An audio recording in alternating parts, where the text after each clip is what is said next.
अभी ये देखें हमजा शहबाज और शहबाज शरीफ बाहर आए हैं, उसके बाद आप देख लीजिए एक यकदम मंजर तब्दील हुआ है। ये जो अभी आपने बात की, ये मिफ्ता इस्माइल ने जो लेटर लिखा, आपका क्या ख्याल है? शहबाज शरीफ को इसका पता नहीं होगा?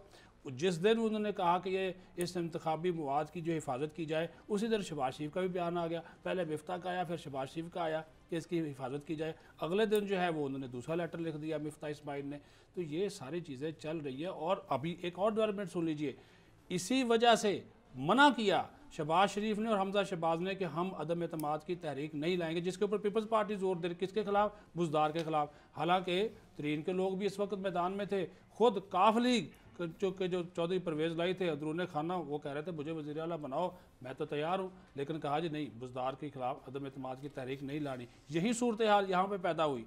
स्पीकर के खिलाफ कहा गया कि चले स्पीकर के खिलाफ ले आते हैं, बंदे यहाँ पे भी हम पूरे कर सकते हैं, लेकिन यहाँ पे भी नहीं लाई गई। वो जब यूसुफ रज़ा गिलानी जीत गया तो उन्होंने कहा जब यूसुफ रज़ा गिलानी जीत सकते हैं तो स्पीकर के खिलाफ भी लाए, लेकिन नून लीग उसके ऊपर भी राजी नहीं हुई। तो अब तो मुझे पीपल्स पार्टी की इन बातों में जो है वो थोड़ी सी सदाकत नज़र आती है। समी साहब वो कह रहे हैं कि अगर इनको कोई रिलीफ दे रहा है इस हुकूमत को तो वो नून लीग दे रही है। अब एक तरफ रिलीफ मिलता है हमजा शहबाज को और शहबाज शरीफ को, और दूसरी तरफ वो कहते हैं जी ना बुज़दार के हम जाने के हक में हैं और ना ही हम स्पीकर के खिलाफ या वज़ीर आज़म के खिलाफ। दो बातें हुई ना, एक तो मरियम नवाज साहबा ने कुछ अर्सा पहले ये कहा कि अचानक वो भी एक बड़ा यू टर्न था जिसमें उन्होंने कहा कि मैं तो ये चाहती हूँ कि ये पूरी अपनी टाइम करे इमरान खान की गवर्नमेंट, जी बिल्कुल, और ये पूरा टाइम करे और ये एक्सपोज हो और इन्हें शहीद फिर ये ना बन सके।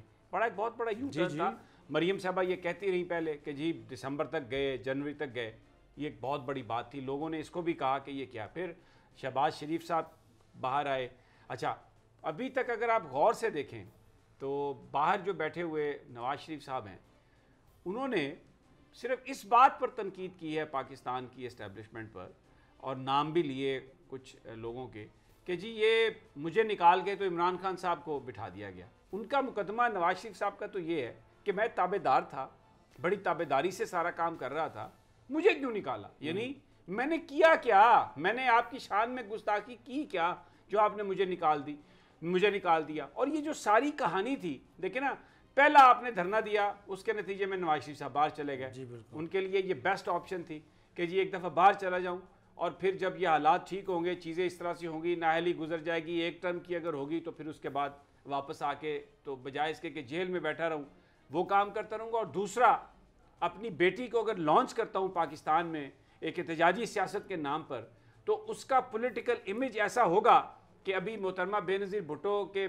जाने के बाद कोई खातून लीडर नहीं है, तो मरियम नवाज उस गैप को फिल कर सकेगी, और मैं यहाँ पर हूँगा तो वो वहाँ पर सारी पॉलिटिक्स को संभाल लेगी। तो फैमिली के अंदर अगर कोई ये उसकी ख्वाहिश है कि वो नून लीग पर कब्जा कर ले या कोई और ग्रुप, तो वो भी नहीं होगी। तो अगर आप गौर से देखें, अगर इसमें सिर्फ एक ही चीज़ है, अगर कहीं से ये बात हो जाए, चाहे वो पार्लियामेंट कर दे या कोई अदालती फैसला कर दे कि जी एक जो आपकी नाअहली है वो सिर्फ एक टर्म के लिए है, तो then all is fine for the शरीफ्स।